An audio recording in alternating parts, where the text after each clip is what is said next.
Kalau kau nak mula simpan emas public gold, macam mana sebenarnya nak register?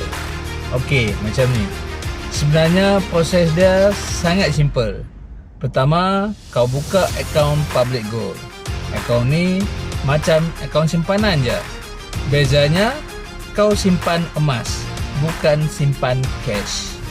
Lepas akaun dah aktif, kau boleh mula simpan emas ikut kemampuan kau. Tak perlu tunggu duit banyak, tak perlu tunggu masa sempurna. Yang penting, mula dan konsisten.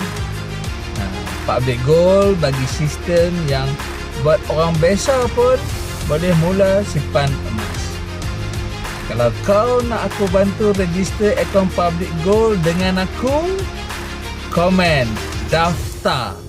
Aku guide langkah demi langkah. Jom!